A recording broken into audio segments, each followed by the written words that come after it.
करते हैं हम भारतीय संविधान की। तो भारतीय संविधान में हम पढ़ते हैं भाग 5 आर्टिकल 60 यानी कि अनुच्छेद 60।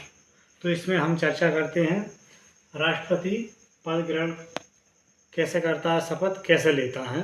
तो इसके बारे में हम चर्चा करते हैं। जैसे राष्ट्रपति पद ग्रहण करने से पहले भारत के मुख्य न्यायाधीश, जैसे कि राष्ट्रपति पद ग्रहण करने से पहले भारत के मुख्य न्यायाधीश के द्वारा शपथ लेता है, जैसे कि CJI होता है भारत का मुख्य न्यायाधीश, या उनकी अनुपस्थिति में सर्वोच्च न्यायालय के ज्येष्ठतम न्यायाधीश द्वारा शपथ दिलाई जा सकती है। जैसे मुख्य न्यायाधीश CJI नहीं है तो उनके बाद जो बाकी जज होते हैं, जैसे कि आज की डेट में वर्तमान में 34 जजों की संख्या है, तो एक होता है मुख्य, 33 होते हैं अन्य।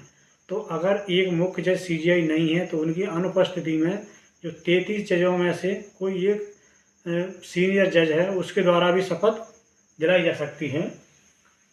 अगला पॉइंट है इसमें भारत के संविधान की रक्षा, संरक्षण और पालन करेगा। शपथ लेता है तब जब राष्ट्रपति कहता है कि मैं भारत के संविधान की रक्षा और संरक्षण और पालन करूँगा, भारत की संप्रभुता और अखंडता बनाए रखेगा, भारत के लोगों की सेवा और कल्याण के लिए कार्य करेगा।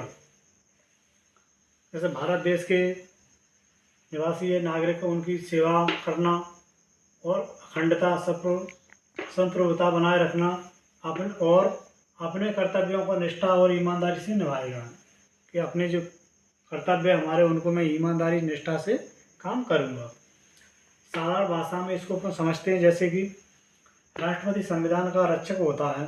राष्ट्रपति देखा जाए तो भारत देश में सबसे सीनियर पद होता है और वो संविधान का रक्षक होता है। वह वादा करता है कि वह संविधान और देश के हित में बिना, जैसे कि राष्ट्रपति किसी पक्षपात नहीं करेगा, सभी पूरे देश की जनता को एक ही दृष्टि से देखेगा कि भाई मुझे जातवाद से कुछ मतलब नहीं है। अगला पॉइंट है इसमें भारतीय संविधान का अनुच्छेद 60 सुनिश्चित करता है कि देश का सर्वोच्च पद संभालने वाला व्यक्ति संविधान और देश के प्रति पूरी निष्ठा से काम करेगा। जैसे पूरे देश का एक सर्वोच्च पद है, उसको संभालने वाला व्यक्ति पूरी निष्ठा से काम करेगा, पूरी जिम्मेदारी से। अनुच्छेद 60 यह बताता है कि राष्ट्रपति शपथ लेते हुए संविधान की रक्षा, देश की सेवा और ईमानदारी से अपने कर्तव्य निभाने का वचन देता है।